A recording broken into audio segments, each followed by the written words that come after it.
রূপকুণ্ড হ্রদ স্থানীয়ভাবে রহস্যময় হ্রদ বা কঙ্কাল হ্রদ নামে পরিচিত।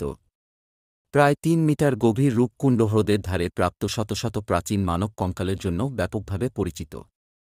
তুষার গলে গেলে মানুষের কঙ্কালের অবশেষ হ্রদের নিচে দৃশ্যমান হয়।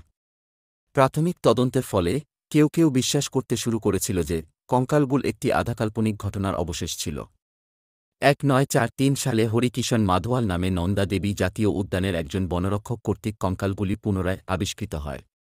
প্রথমে ব্রিটিশ কর্তৃপক্ষ আশঙ্কা করেছিল কঙ্কালগুলি গুপ্ত জাপানি আক্রমণকারী বাহিনীর সৈনিকদের, কিন্তু দেখা গেল যে কঙ্কালগুলি জাপানি সৈন্যদের চেয়ে বহু পুরনো।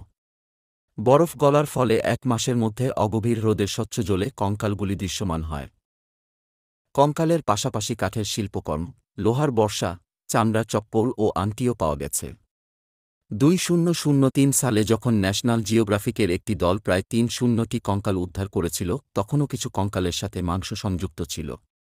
স্থানীয় কিংবদন্তি অনুসারে কনৌজের রাজা জ্যোষ্ঠাবল, তার গর্ভবতী স্ত্রী রানী বলম্পা, তাদের ভৃত্য, একটি নৃত্য দল ও অন্যান্যরা নন্দাদেবীর মন্দিরে তীর্থযাত্রায় গিয়েছিলেন। দলটি বর্ষিলা বৃষ্টি ঝড়ের মুখোমুখি হয়েছিল, যার দরুন রূপকুণ্ড হ্রদের নৃত্যে পুরো দলটি মারা যায়। এই হ্রদে ৩০০-রও বেশি মানুষের দেহাবশেষ পাওয়া গেছে।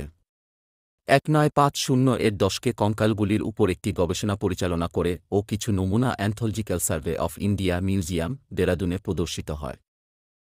কঙ্কালের গবেষণায় গোলাকার বস্তু দ্বারা মাথায় আঘাতের সৃষ্ট চিহ্ন পাওয়া গেছে। কিছু সূত্র অনুসারে এই আঘাতগুলি উপর থেকে পতিত হয়েছিল। মৃতদের মধ্যে মৃত্যুর সাধারণ কারণ বিদ্যমান ছিল।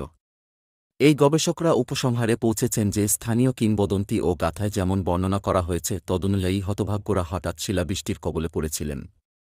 অক্সফোর্ড ইউনিভার্সিটির হাড়ের রেডিওকার্বন ডেটিং নির্ধারণ করেছে তাদের মৃত্যুর সময়কাল ৮৫০ শতক।